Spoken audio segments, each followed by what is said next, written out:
Эксперимент номер 430. I'm sorry? Did you record that conversation with their knowledge? Are you recording my conversation with that knowledge, sir? No. I'm sorry? No, I'm not recording any conversation. You're not recording any conversation with my knowledge, and NASA isn't either, and you can't get through it anyway. If you want to leave a message, it rings and rings and then hangs up on you. Same with Wallop Island. So I would love to leave a message there. Could you give me a direct answer? Because it says you're the scientist here on the NASA website. Yeah, I'm involved in the project, but... You are a scientist, so then, and you know that this is experimental, you've never done it before? No, it's been done in the 1970s, it's been done recently in the 1990s and 2000s. Oh, that's not what it said on this article here. 3, 2, 1, 0, plus 1, 2, 3, 4, 5, 6, 7, 8, 9, 10, 11, 12, 13, 14, 15. It hasn't been done since 1970, the lithium release in the daytime. So why would it be done now then, sir?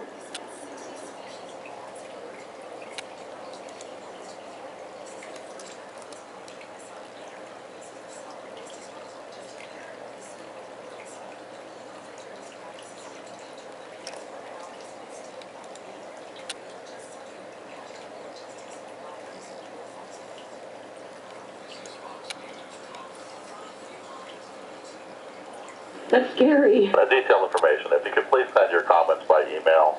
Okay, will you respond to my email if I send them? Happy to answer them, yes. You will. Okay, what was your email, sir? Douglas.e.Rowland, D-O-U-G-L-A-S. Douglas. I'm sorry? E. Uh-huh. Rowland, R-O-W-L-A-N-D. At, NASA.gov. I'm sorry? NASA.gov. NASA.gov. Okay. Well, I will be expecting an email back from you then, sir. I appreciate it. Yeah, it's very important we communicate what we're doing to the public. We're very interested in making sure everyone knows what we're doing. We're not, we're a civilian space agency dedicated to science and research and so on. So we're very, very keen to make sure that the taxpayers know what we're doing and everything. So. Well, you know, when the article came out in the major newspapers, including the Huffington Post, there was no mention of lithium. Not one.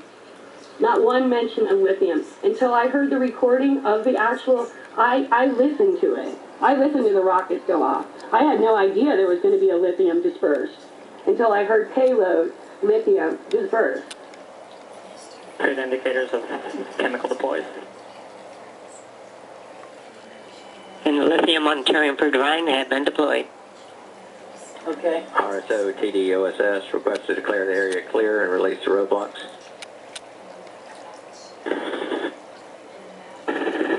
TD concurs if RSO does. RSO concurs. Oh, copy. Yeah, the science team reports out that they do see the lithium trails. These lithium trails allow them to look at the winds and that of the ionosphere. And these winds are believed to be carriers of dynamic. Well, make sure everyone knows that we see the lithium from the airplane. Roger that. We've got good sine waves on the electric field. Yeah, copies. Right, there was lithium dispersed, and I'll be happy to talk to you about it. I think you might be under some misconceptions about what we're doing, but I'm happy to tell you any details that you need. Well, I know that it says in your article that you're doing it for communications. Okay, I'm happy to talk to you more about it. There are many reasons we're doing it. Okay. We don't understand how the wind in the upper atmosphere moves. In these chemtrails, there's different kinds of chemtrails, as you probably know. Different trails at night we use and different trails during the day. The wind blows them around. They glow either on their own or from scattered sunlight.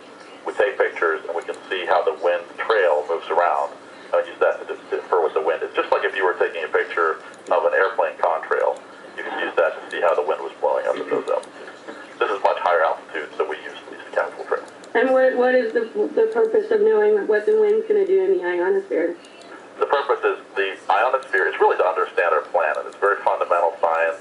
We're trying to understand every day. We know there's electric currents that flow over the head. They're just naturally there. They've been there for, ever since the Earth had an atmosphere and a magnetic field.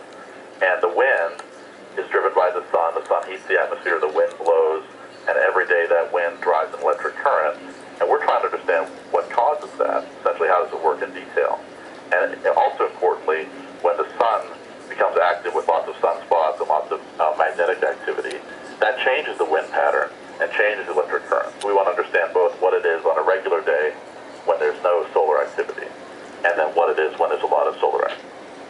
some other kind of a way that you can use it without dispersing the lithium?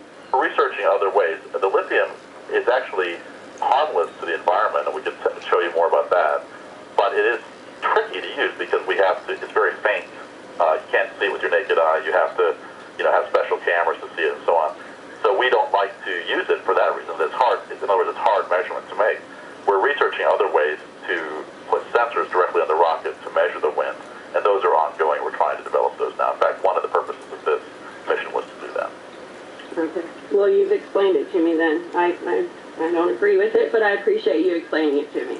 Mel, too, if you have detailed questions, anything you want. Okay, I will. I'm gonna research it a little more, and I will email you. And I appreciate you taking the time out to speak to me today, sir.